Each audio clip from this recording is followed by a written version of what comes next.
Bonjour, bienvenue, j'espère que vous allez bien. J'espère que tout se passe bien pour vous. Bienvenue pour cet épisode du Bootcast.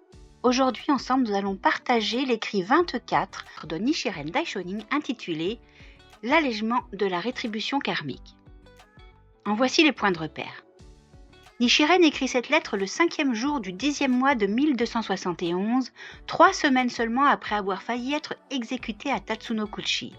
Elle s'adresse à 3 de ses principaux disciples, Ota Saemon, un membre du gouvernement, le moine séculier Soya Kyoshin et Pont du Dharma Kanabara.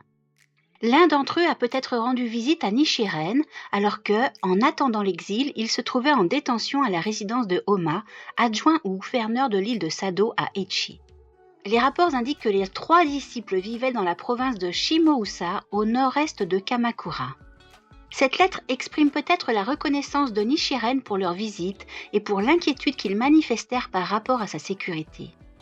Après l'échec de la tentative de décapitation de Nichiren, le gouvernement eut du mal à décider de son sort, c'est pourquoi il fut temporairement détenu à la résidence de Homa. Au même moment, une vague d'incendies criminels et de meurtres ravagèrent Kamakura, et l'on en rendit les disciples de Nichiren responsables. Les autorités décidèrent alors de mettre à exécution l'exil précédemment décrété. La communauté des croyants de Kamakura fut profondément bouleversée par cette série d'événements et Nichiren envoya toute une série de lettres pour les rassurer. Dans celle-ci, il explique que les difficultés nous permettent de nettoyer le mauvais karma accumulé afin de laisser jaillir l'état de Bouddha. Voici donc le contenu de l'écrit 24 de Nichiren Daishonin intitulé « L'allègement de la rétribution karmique ». Il y avait 2 frères, appelés Shuddha Pantaka. Quand on prononçait le nom Shuddha Pantaka, tous 2 répondaient « Vous êtes 3 croyants exactement semblables à eux. Quand l'un de vous vient, il me semble que vous êtes tous les 3 ici avec moi. » Le sutra du Nirvana enseigne le principe de l'allègement de la rétribution karmique. Si notre lourd karma du passé n'est pas expié en cette vie, il faudra endurer les souffrances de l'enfer dans l'avenir, mais si l'on subit des difficultés extrêmes en cette vie à cause du sutra du lotus, les souffrances de l'enfer s'évanouiront instantanément. Et en mourant, on obtiendra les bienfaits des mondes humains et célestes, ainsi que ceux des 3 véhicules et du véhicule unique. Le bodhisattva jamais méprisant ne fut pas insulté et calomnié ni attaqué à coups de bâton, de tuiles ou de pierres sans raison. Il avait probablement calomnié l'enseignement correct dans le passé. La formule « quand ses fautes furent effacées » indique que parce que le bodhisattva jamais méprisant a rencontré des persécutions, il a pu éradiquer ses fautes des vies antérieures. Telle est la conclusion de mon premier point. Les 25 maîtres qui transmirent les enseignements bouddhiques, à l'exception du Bouddha Shakyamuni, furent tous des manifestations provisoires des Bouddhas ou des grands bodhisattvas dont Shakyamuni avait prédit la venue. Parmi ceux-ci, le 14e, le bodhisattva Aryadeva, fut tué par un non-bouddhiste et le 25e, le vénérable Aryasima, fut décapité par le roi Dhamira. Buddhamitra et le bodhisattva Nagarjuna souffrirent aussi de nombreuses persécutions. Cependant, d'autres propagèrent les enseignements bouddhiques sous la protection de rois pieux sans rencontrer de persécutions. Cela semblerait indiquer qu'il existe de bons et de mauvais pays dans le monde, ainsi que 2 modes de propagation, le Shōju et le Shakubuku. Cela était également vrai durant les époques de la loi correcte et de la loi formelle en Inde, centre des enseignements bouddhiques. Notre pays est loin de l'Inde, et nous sommes au début de l'époque de la fin de la loi. Je savais par avance que tout cela aurait lieu. Je ne fais qu'attendre l'inévitable.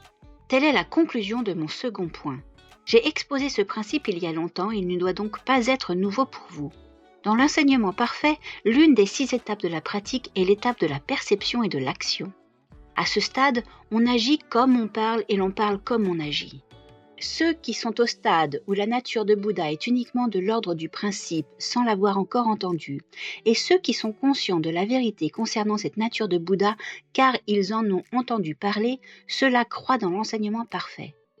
Mais bien qu'ils en fassent l'éloge, leurs actes ne reflètent pas leurs paroles. De même, d'innombrables personnes étudient les œuvres non bouddhiques connues sous le nom des éminents classiques, mais il n'y a pas même une personne sur 10 millions qui gouverne le pays et se comporte comme le texte l'enseigne. Il est donc très difficile d'établir la paix dans le pays. On peut réciter le Sutra du Lotus à la lettre, mais il est bien plus dur d'agir en accord avec son enseignement. Il est dit dans le chapitre Analogie et paraboles, si quelqu'un, en voyant ceux qui lisent, récitent, copient et gardent ce sutra, les méprise, les hait, les envie ou leur manifeste de la rancune, et on lit dans le chapitre Le maître de la loi, puisque haine et jalousie envers ce sutra abondent dans ce monde, du vivant même de l'ainsi venu, ne seront-elles pas pires encore après sa disparition? Quant au chapitre Exhortation à la persévérance, il y est dit « Nombreux seront les ignorants qui nous attaqueront au bâton et au sabre, et nous serons bannis encore et encore. » On lit aussi dans le chapitre Les pratiques paisibles « Il, le Sutra du Lotus, se heurtera à une grande hostilité dans le monde et sera difficile à croire. » Bien que ces citations du Sutra soient les prophéties du Bouddha, il n'est pas fait mention du moment où se produiront ces persécutions. Dans le passé, le bodhisattva jamais méprisant et le moine éveil à la vertu ont lu et vécu ces passages. Mais, en dehors des 2000 ans des époques de la loi correcte et de la loi formelle, aujourd'hui, en cette époque de la fin de la loi, dans tout le Japon, seul Nichiren semble avoir fait de même. À partir de la situation présente, je peux facilement imaginer combien par le passé les adeptes, parents, disciples et croyants laïcs ont dû être affligés quand, sous le règne des rois mauvais, tant de moines sages furent confrontés à la persécution. Nichiren, maintenant, a lu et vécu l'intégralité du Sutra du Lotus. Une simple phrase, un seul verset suffit à nous garantir l'illumination.